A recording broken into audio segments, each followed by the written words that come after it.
अब खबरें विस्तार से।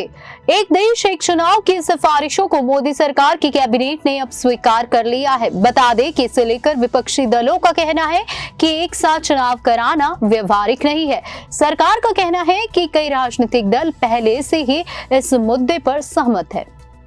अपनी एक देश एक चुनाव योजना पर आगे बढ़ते हुए सरकार ने बुधवार को देशव्यापी आम सहमति बनाने की कवायद के बाद चरणबद्ध तरीके से लोकसभा, राज्य विधानसभा और स्थानीय निकायों के लिए एक साथ चुनाव कराने के लिए एक उच्च स्तरीय समिति की सिफारिशों को स्वीकार कर लिया। गृह मंत्री अमित शाह ने कैबिनेट के फैसले की सराहना करते हुए कहा कि ये देश में ऐतिहासिक चुनाव सुधार की दिशा में एक बड़ा कदम होगा। विभिन्न विपक्षी दलों का हालांकि कहना है कि एक साथ चुनाव कराना व्यवहारिक नहीं है। सरकार का कहना है कि कई राजनीतिक दल पहले से ही इस मुद्दे पर सहमत है। उन्होंने कहा कि देश की जनता से इस मुद्दे पर मिल रहे व्यापक समर्थन के कारण वो दल भी रुख में बदलाव का दबाव महसूस कर सकते हैं जो अब तक इसके खिलाफ है। सूचना एवं प्रसारण मंत्री अश्विनी वैष्णव ने प्रस्ताव को केंद्रीय मंत्रिमंडल की मिली मंजूरी की जानकारी को लेकर कहा कि पूर्व राष्ट्रपति रामनाथ कोविंद की अध्यक्षता वाली समिति के सिफारिशों को आगे बढ़ाने के लिए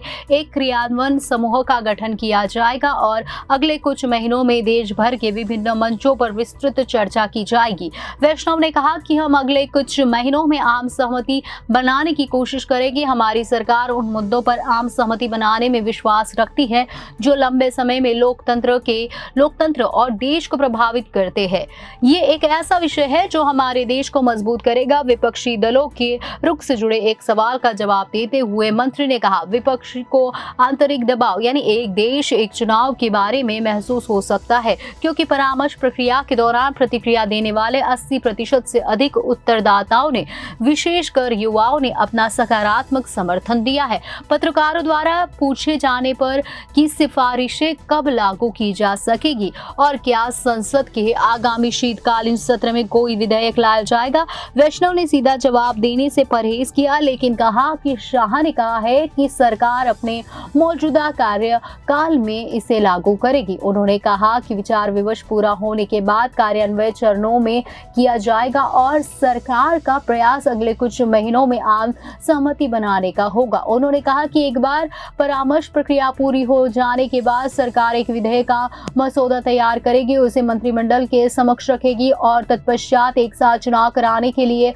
उसे संसद में लाएगी। बाद में सरकारी सूत्रों ने बताया कि संसद के समक्ष एक विधेयक या विधेयकों का एक समूह लाया जाएगा। देशीय जनतांत्रिक गठबंधन यानी राजग के एक प्रमुख घटक जनता दल यानी यूनाइटेड ने केंद्रीय मंत्रिमंडल के फैसले का स्वागत करते हुए कहा कि इस कदम से देश को बार बार चुनाव कराने से छुटकारा मिल जाएगा, सरकारी खजाने पर बोझ से मुक्ति मिलेगी और नीतियों में निरंतरता बरकरार रहेगी।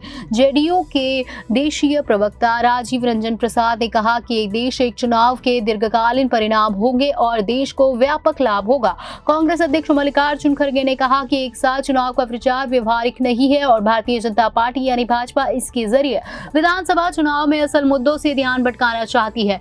खड़गे ने यहाँ एक संवाददाता सम्मेलन में कहा कि ये व्यवहारिक नहीं है, ये काम नहीं करेगा। जब चुनाव आते हैं और उन्हें यानी भाजपा को उठाने के लिए कोई मुद्दा नहीं होता है तो वे असली मुद्दों से ध्यान भटका देते हैं। एक देश एक चुनाव पर गठित उच्च स्तरीय समिति ने लोकसभा चुनाव की घोषणा से पहले मार्च में रिपोर्ट सौंपी थी।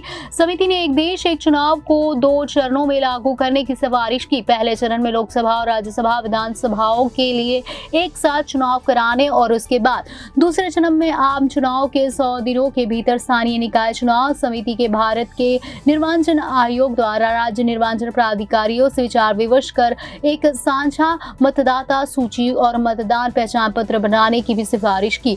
अभी लोकसभा और विधानसभा चुनाव कराने की जिम्मेदारी भारत के निर्वाचन आयोग की है, जबकि नगर निगमों और पंचायतों के लिए स्थानीय निकाय चुनाव राज्य निर्वाचन आयोग कराते हैं। समिति ने 18 संवैधानिक संशोधनों की सिफारिश की, जिनमें से अधिकांश को राज्य विधानसभाओं द्वारा अनुसमर्थन की आवश्यकता नहीं होगी। हालांकि इसके लिए संविधान संशोधन विधेयकों की आवश्यकता होगी, जिन्हें संसद द्वारा पारित करने की जरूरत होगी। एक मतदाता सूची और एक मतदान पहचान पत्र के संबंध में कुछ प्रस्तावित संबोधनों के लिए कम से कम आधे राज्यों द्वारा अनुसमर्थन की आवश्यकता होगी। इसके अलावा विधि आयोग भी एक साथ चुनाव कराने पर अपनी रिपोर्ट जल्द ही पेश कर सकता है। प्रधानमंत्री नरेंद्र मोदी ने एक साथ चुनाव कराने के प्रबल समर्थक रहे हैं। सूत्रों ने कहा है कि विधि आयोग सरकार के 3 स्तरों लोकसभा, राज्य विधानसभा और नगर पालिकाओं तथा पंचायतों जैसे स्थानीय निकायों के लिए 2029 से एक साथ चुनाव कराने और त्रिशंकु सदन जैसे मामलों में एकता सरकार बनाने के प्रावधान की सिफारिश कर सकता है।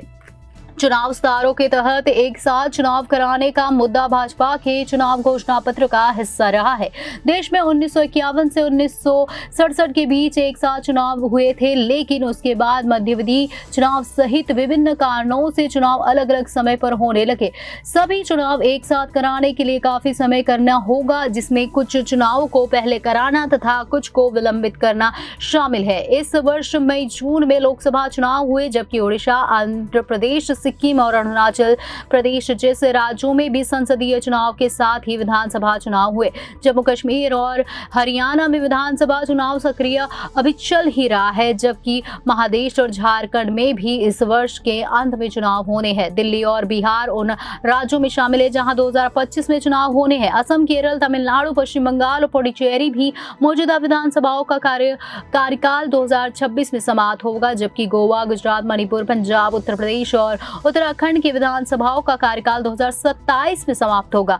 हिमाचल प्रदेश, मेघालय, नागालैंड, त्रिपुरा और तेलंगाना में राज्य विधानसभाओं का कार्यकाल 2028 में समाप्त होगा। वर्तमान लोकसभा और इस वर्ष एक साथ चुनाव में शामिल राज्य विधानसभाओं का कार्यकाल 2029 में समाप्त होगा। 1999 में तत्कालीन विधि आयोग ने अपनी 170वीं रिपोर्ट में प्रत्येक 5 वर्ष में लोकसभा और सभी विधानसभाओं के लिए एक ही चुनाव कराने का प्रस्ताव रखा था। एक संसदीय समिति ने 2015 में अपनी 79वीं रिपोर्ट में 2 चरणों में एक साथ चुनाव कराने का सुझाव दिया था।